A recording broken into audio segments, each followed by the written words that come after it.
नमस्कार, स्वागत है आपका खबर इंडिया पर। मैं हूं आपके साथ आदर्श तिवारी। आज राज्यसभा के अंदर जो कुछ भी हुआ उसने हर किसी को हिलाकर रख दिया।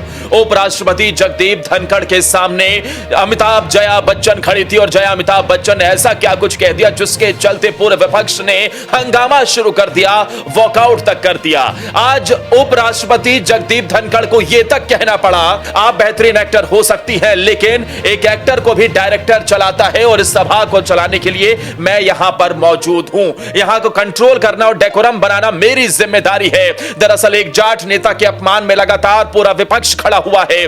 कभी राहुल गांधी के सामने एक सांसद उनकी मिमिक्री करता है तो कभी उन्हें लेकर अभद्र भाषा का प्रयोग किया जाता है। कभी जया बच्चन उनसे खुलेआम भिड़ती हैं तो कभी मल्लिकार्जुन खड़गे भी सदन की गरिमा का ध्यान न रखते हुए उपराष्ट्रपति से भिड़ जाते हैं।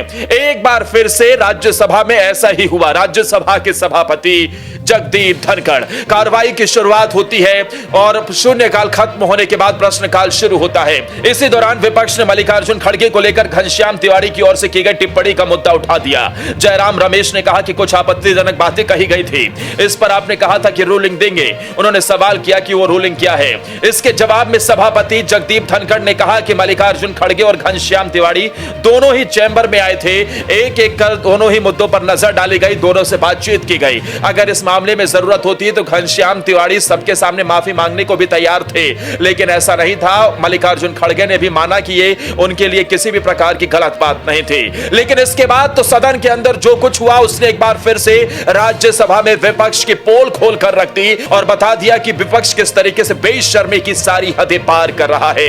जी हां, राज्यसभा में इसके बाद चर्चा की शुरुआत होती है और खड़ी होती है जया अमिताभ बच्चन। उपराष्ट्रपति जगदीप धनखड़ उन्हें जया अमिताभ बच्चन के नाम से संबोधित करते हैं तो जया बच्चन तिलमिला उठती हैं। ऐसा लगता है जैसे उनकी जिंदगी में अमिताभ बच्चन का कोई रोल ही ना रहा हो, लेकिन इसमें भी उनके 3 अलग अलग पहलू नजर आते हैं। आपको याद होगा कि कुछ दिन पहले इसकी शुरुआत उपसभापति हरिवंश के जरिए से हुई, जब उन्होंने जया बच्चन का नाम जया अमिताभ बच्चन कहकर बुलाया था तो उस वक्त जया बच्चन भड़क गई थी और यहां तक कह दिया था कि यह महिलाओं को कहीं ना कहीं नीचा दिखाने का प्रयास है, आप जया बच्चन भी कह सकते हैं।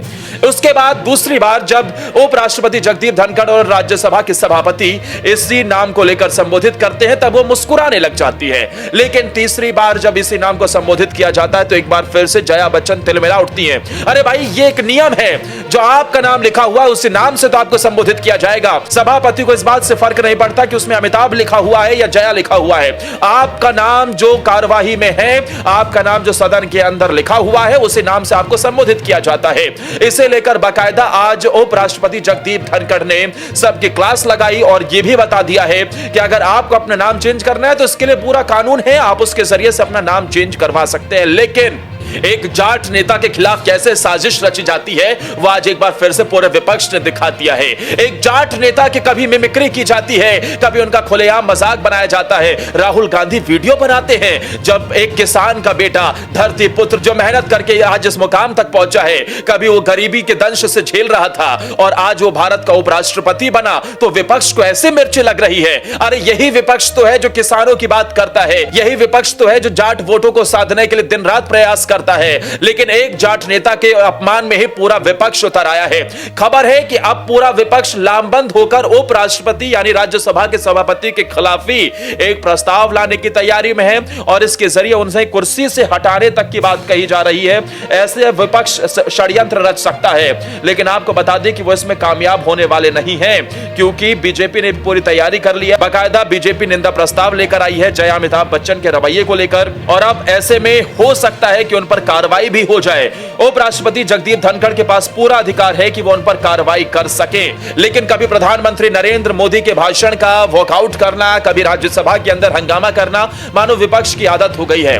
हालांकि जगदीप धनखड़ जिस तरीके के नेता हैं वो बहुत सुलझे हुए नेता हैं, अपनी बात को मुखर तरीके से रखते हैं और सदन किस तरीके से चलाना है वो अच्छी तरीके से अपनी जिम्मेदारी निभा रहे हैं। लेकिन विपक्ष है कि उन्हें नीचा दिखाने का कोई मौका नहीं छोड़ता। ऐसे लोगों के लिए आप क्या कहना चाहेंगे और उपराष्ट्रपति जगदीप धनखड़ को क्या अमिताभ जया बच्चन पर कार्रवाई करनी चाहिए, क्या उन्हें सदन से बाहर निकाल देना चाहिए? कमेंट कर अपनी राय जरूर दें।